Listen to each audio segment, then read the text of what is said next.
अभी हाल ही में जो दिल्ली में साक्षी मर्डर केस की झकझोर देने वाली घटना हुई है, उस समय अंदर तक हिल गया था। और केवल मैं ही नहीं, मुझे लगता है कि जो भी संवेदनशील व्यक्ति है, इस समाज में रहने वाला सभ्य नागरिक है, वो हर व्यक्ति इस घटना से दहल गया होगा। और यह घटना कोई नई नहीं है, पहली बार यह घटना नहीं हो रही है। इससे कुछ दिन पूर्व हमने श्रद्धा मर्डर केस की घटना देखी और आए दिन गाहे बगाहे इस तरह की घटनाएं हमारे सामने आती ही रहती हैं। आप यकीन नहीं मानेंगे, मैं इतना स्तब्ध हो गया इस घटना को देखकर कि मैं रात को सो भी नहीं पाया। और क्योंकि मैं 2 बेटियों का पिता भी हूं, जैसा आप लोगों को परिचय है, इस देश का एक नागरिक होने के नाते, एक शिक्षक होने के नाते, एक कवि होने के नाते मुझे जो वेदना हुई है, जो पीड़ा हुई है, उससे ये कविता उत्पन्न हुई है।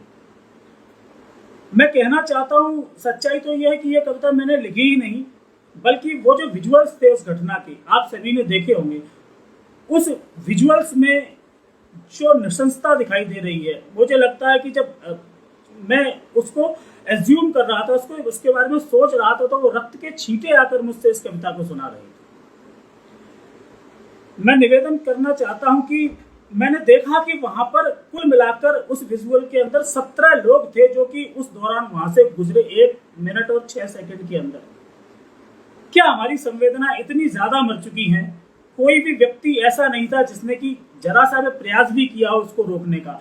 वहां पे बहुत सारे पत्थर पड़े हुए थे, यदि एक पत्थर भी उठाकर कोई व्यक्ति फेंकता तो मुझे नहीं लगता कि उस दरिंदे की इतनी हिम्मत हो सकती थी कि वो ऐसे कुकृत्य, ऐसी घटना को अंजाम दे सके। गांव में जब रहते थे हम लोग, मकान कच्चे होते थे, लोगों की कमाइयां कम होती थी, लेकिन एक दूसरे के दुख में शामिल होते थे। एक व्यक्ति का दुख सभी व्यक्तियों का दुख होता था। मुझे याद आया, मैंने लिखा था कभी कि जब से मकान कंक्रीट के और ईंट के घर हो गए, जब से मकान कंक्रीट के और ईंट के घर हो गए, तब से शहर के वासियों के दिल भी पत्थर हो गए। तब से शहर के वासियों के दिल भी पत्थर हो गए। और उन व्यक्तियों को देखकर मुझे लग रहा था कि कैसी संवेदनहीनता है। क्या वो वाकई में जिंदा इंसान थे?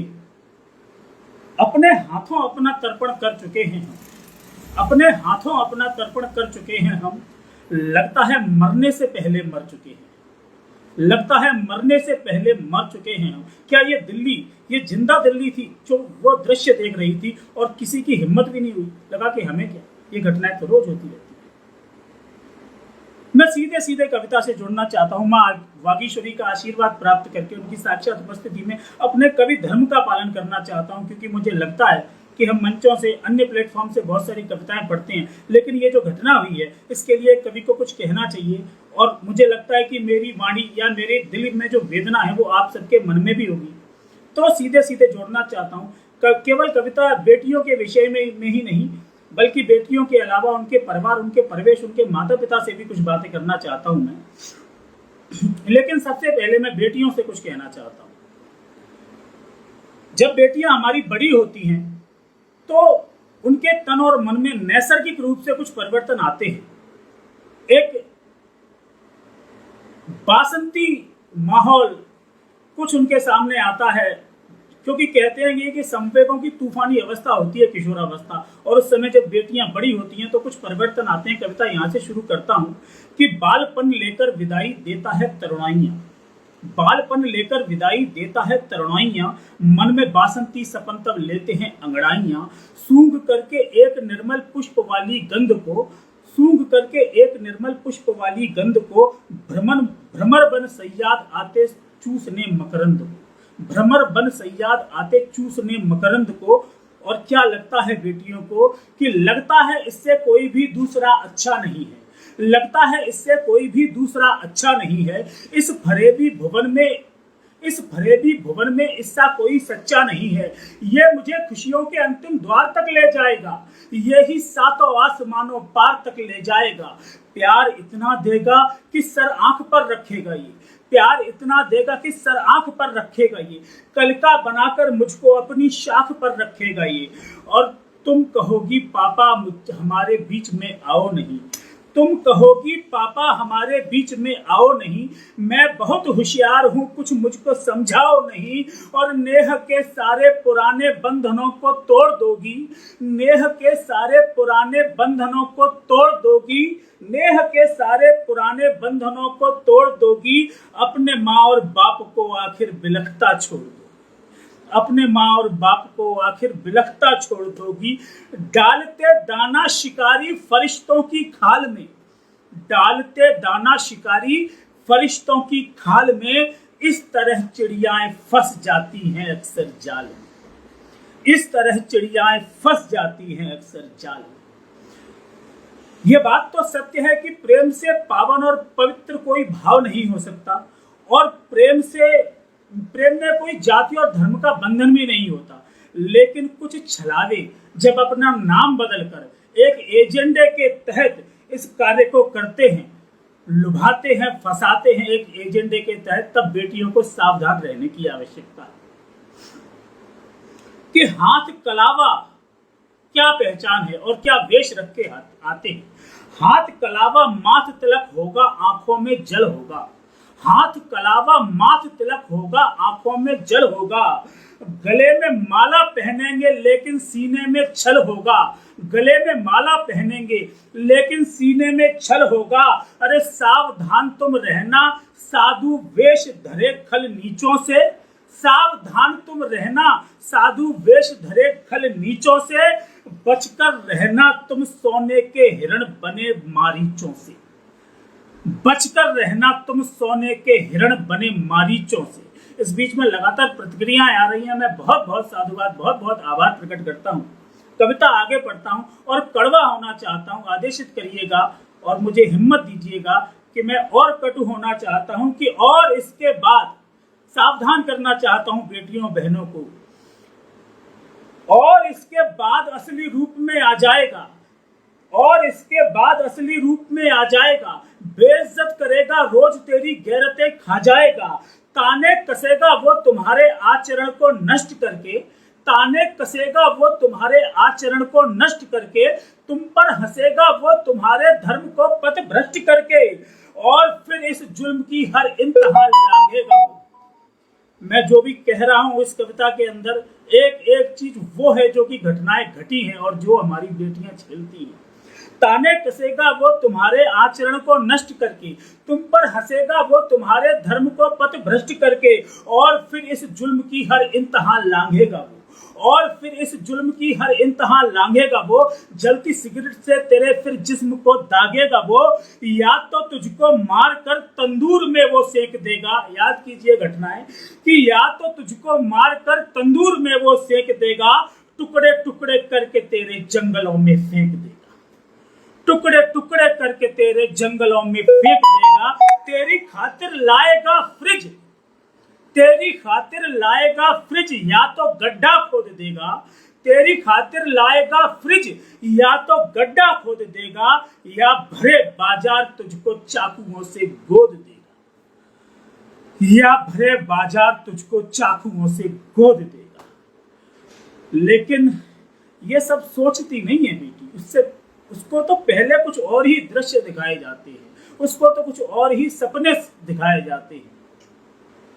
सोचा होगा तुम रहोगी मुकुट मणिका की तरह, सोचा होगा तुम रहोगी मुकुट मणिका की तरह, किंतु गति होगी तुम्हारी किसी गणिका की तरह।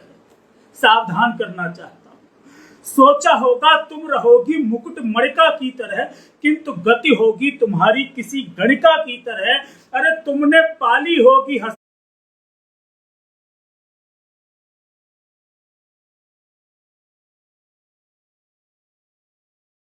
जिंदगी के ठाठ की, तुमने पाली होगी हसरत जिंदगी के ठाठ की, किंतु घर की ही रहोगी ना रहोगी घाट की, किंतु घर की ही रहोगी ना रहोगी घाट की। और मासूम बेटी इस तरह खाती है धोखे प्यार में, मासूम बेटी इस तरह खाती है धोखे प्यार में, बेच दी जाती है असमत हवस के बाजार में, बेच दी जाती है असमत हवस के बाजार में। बेच दी जाती है असमत हवस के बाजार। केवल बात बेटियों से ही नहीं कहनी है, बेटियों से ज्यादा जिम्मेदारी, क्योंकि वो तो बड़ी हो रही हैं, उनको तो इतना अनुभव नहीं है।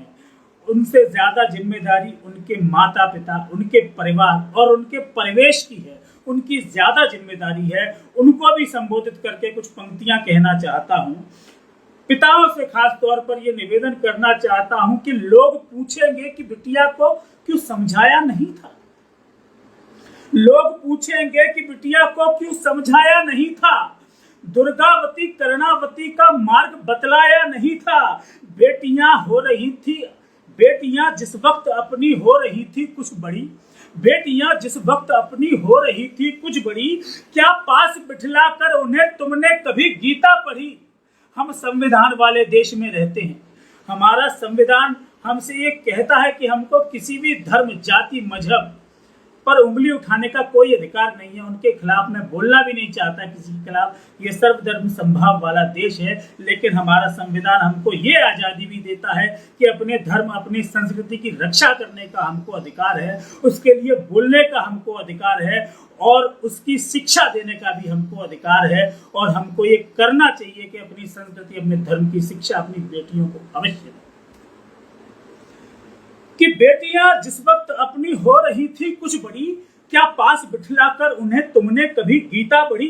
क्या बताया था कभी कि गर्व क्या है, शर्म क्या है।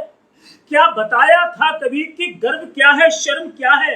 क्या बताया था कभी कि हिंदुओं का कर्म क्या है। अरे सिया अनुसुईया कथा के उदाहरण का मर्म क्या है। सिया क्यों ये उदाहरण हमारे ग्रंथों में दिए गए हैं कुछ सबक लेने के लिए। सिया क्या बताया था कभी कि गर्व क्या है, शर्म क्या है। क्या बताया था कभी कि गर्व क्या है, शर्म क्या है। क्या बताया था कभी कि हिंदुओं का कर्म क्या है। सिया अनुसुईया कथा के उदाहरण का मर्म क्या है। क्या बताया था कभी अपना सनातन धर्म क्या है। क्या बताया था कभी अपना सनातन धर्म क्या है। और कड़वा होना चाहता हूं कि नहीं सुनाई कथा कभी पद्मिनियों वाले जौहर की, नहीं सुनाई कथा कभी पद्मिनियों वाले जौहर की, नहीं सुनाई कथा कभी पद्मिनियों वाले जौहर की। इसीलिए बेटी बनने को चल दी बेगम शौहर की, इसीलिए बेटी बनने को चल दी बेगम शौहर की। तो रे पिताओ मुझको बताओ, रे पिताओ मुझको बताओ, उस समय तुम क्या करोगे। फंदे कसोगे या किसी गाड़ी से जाके कट मरोगे कि पहली ही गलती पे क्यों ना बेटियों को टोक पाए, पहली ही गलती पे क्यों ना बेटियों को टोक पाए। और पिता थे फिर भी नहीं क्यों बेटियों को रोक पाए, पिता थे फिर भी नहीं क्यों बेटियों को रोक पाए, पिता थे फिर भी नहीं क्यों बेटियों को रोक पाए। अंत करना चाहता हूं कविता का, क्योंकि मुझे लगता है कि बेटियां जब इस राह पे चल देती हैं तो एक समय तो वो भी आता है कि जब उनको एहसास होता है कि हमने गलत रास्ता चुन लिया।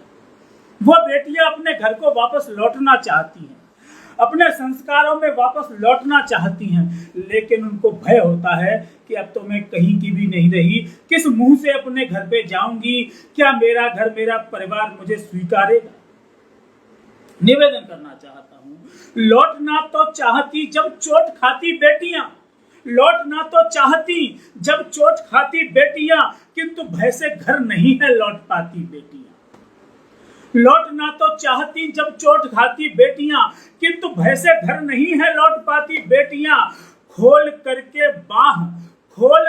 बाह दिल को साफ कर लेना पिताओ, बहुत ही करुण रूप से अपने हृदय को बिछाकर हाथ जोड़कर निवेदन करना चाहता हूं कि खोल करके बाह दिल को साफ कर लेना पिताओ, खोल करके बाह दिल को साफ कर लेना पिताओ। गलतियों पर बेटियों को माफ कर देना पिताओ, विश्वास देना बेटियों को दर बुलाता है तुम्हें, उनके अंदर विश्वास जगाना है। विश्वास देना बेटियों को दर बुलाता है तुम्हें, विश्वास देना बेटियों को दर बुलाता है तुम्हें। लौट आओ अपने घर को घर बुलाता है तुम्हें, लौट आओ अपने घर को घर बुलाता है तुम्हें। और क्या कहना बेटियों से, पिताओं क्या कहोगे बेटियों से कि फन कुचल कर फेंक दूंगा इस विषैले सांप का। ये सांप जो कुंडली मारकर बैठ गए हैं हमारी बेटियों पर, फन कुचल कर फेंक दूंगा इस विषैले सांप का। आओ आकर थाम लो तुम हाथ अपने बाप का, आओ आकर थाम लो तुम हाथ अपने बाप का। तो चलो चले ललकारें भंवरों को अपनी पतवारों से। आह्वान की पंक्तियां पढ़ रहा हूं कि चलो चले ललकारें भंवरों को अपनी पतवारों से। चलो बचाकर ले आए दुहिताओं को मझधारों से, चलो बचाकर ले आए दुहिताओं को मझधारों से। और कविता का अंत करता हूं फिर से दो पंक्तियां अपनी बेटियों को समर्पित करके, अपनी बहनों को समर्पित करके कि मेरी बेटी, प्यारी बेटी, तुम अपने पापा के दिल का टुकड़ा हो। अंत करता हूं कविता का, आशीर्वाद मिले। प्यारी बेटी, तुम अपने पापा के दिल का टुकड़ा हो। गैरों के झांसे में कभी अपनों से बगावत मत करना। चेतावनी की पंक्तियां पढ़ना चाहता हूं। प्यारी बेटी, तुम अपने पापा के दिल का टुकड़ा हो। गैरों के झांसे में कभी अपनों से बगावत मत करना और इस दिल के टुकड़े के कोई 35 टुकड़े कर डाले, इस दिल के टुकड़े के कोई 35 टुकड़े कर डाले। मेरी बेटी, कभी किसी से ऐसी मोहब्बत मत करना। मेरी बेटी, कभी किसी से ऐसी मोहब्बत मत करना। माता पिता से सही फैसले कोई नहीं ले सकता है। माता पिता से सही फैसले कोई नहीं ले सकता है। माता पिता से ज्यादा कोई प्यार नहीं दे सकता। माता पिता से ज्यादा कोई प्यार नहीं दे सकता। माता पिता से ज्यादा कोई प्यार नहीं दे सकता।